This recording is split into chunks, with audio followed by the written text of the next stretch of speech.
All right, we're down at the shop again today, and it's kind of dried up enough where I can do a little bit of this mowing. You can see here, this is what I got done the other day. I didn't finish it up, but you can see kind of the line there, cutting all that bank back. Haven't done any of this. I need to cut all that. And over on that bank, you can kind of see that ridge of grass. We're gonna cut all that. So we're gonna do that with the Sani here. And then we're gonna go grab the Kubota and finish off the mowing. Been a long time coming. This has been growing for several months while I've been waiting on the machine to get here. And all the adapters and everything, get everything on the mower. Kind of see there, that's from a little bit of cutting I did the other day. This thing does great. The bracket that I made works great. You can kind of see a little more detail of it there now that it's not all nasty outside.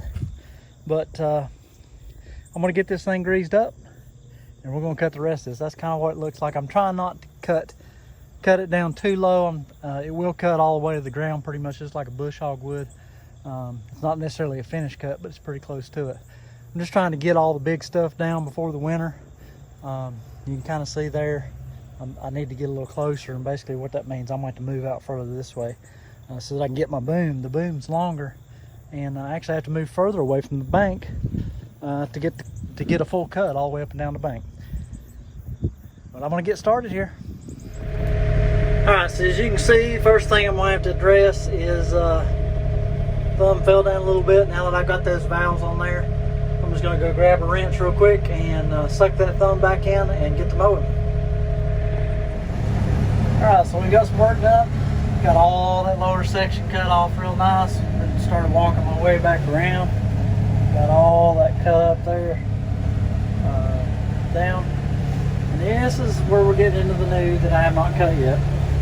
And it's pretty hard for me to actually video this without mounting a camera somewhere on the excavator, which I don't have yet. I'll do in the future. But basically the trick to this is getting that boom and timing everything just right where you can just kind of float that head. You really don't want to dig the head in the ground, although the VMC, it's built rugged, it'll handle it. The big problem is if you're in a rocky area, you're going to kick up a bunch of rocks, and then you got to clean up. So you can see there, I'm kind of just cutting down the high stuff, trying to not really get down into the ground or have the blades hit the ground. I'm just cutting the grass. But that did awesome. That saved me 30 minutes. I went all the way around down here at the shop, and that would have took probably an entire weekend of weed eating just to weed eat that. So that's just kind of to give you an idea how much time this actually saves. And I realize a lot of folks may not have, you may not have a Mini, or you may not have one of these cutters, but I bet you someone in your area does. And this is way cheaper, way more efficient way of cutting hillsides, slopes, stuff that you maybe let grow up a little bit before you cut it, like me. This just works great. It's the number one way to do it. And it's probably the primary reason that I need an excavator. Once a month or so, I'll actually go through and cut this all throughout the summer. So it saves me a ton of time. It saves me a ton of work. And now I'm just sitting here chilling in the AC. Sun's out. It's a beautiful day, and I'm comfortable. So this is where we're at now. I'm going to work my way around here and then go down and actually cut up the bank. I found it's a lot easier to be at the bottom and cut up than to kind of stick up, boom over. This excavator is a lot more stable than the other one, but it also reaches out further. So at full reach, if you're tilted pretty severe to that side, you'd want to be careful. You could tip it over, especially if you make an erratic movement or something, but this thing's pretty planted on the ground. I'm really happy with it. Alright, so I do have a little terrace there that I could come up and cut that. It's just a little bit too damp, but I got the top side cut, lower side cut. All of that's cut. So now I can go in with a rider and get it cut. But this thing does great. So this is kind of what it looks like after a lot of cutting. Probably maybe 45 minutes total. You can kind of see the break there. So all of this used to look like that, and all that's cut down.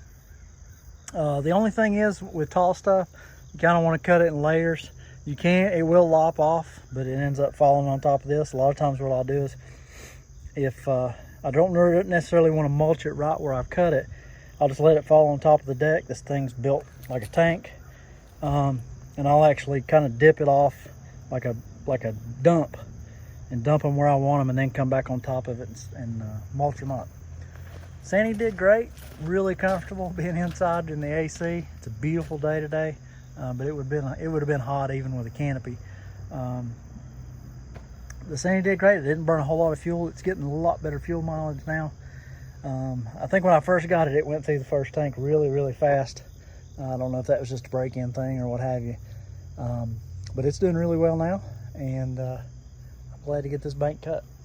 Anyway, we'll see you on the next one. I want to go jump and mow for a little while. Please remember to like and subscribe. It really helps me out. It makes me want to do these videos.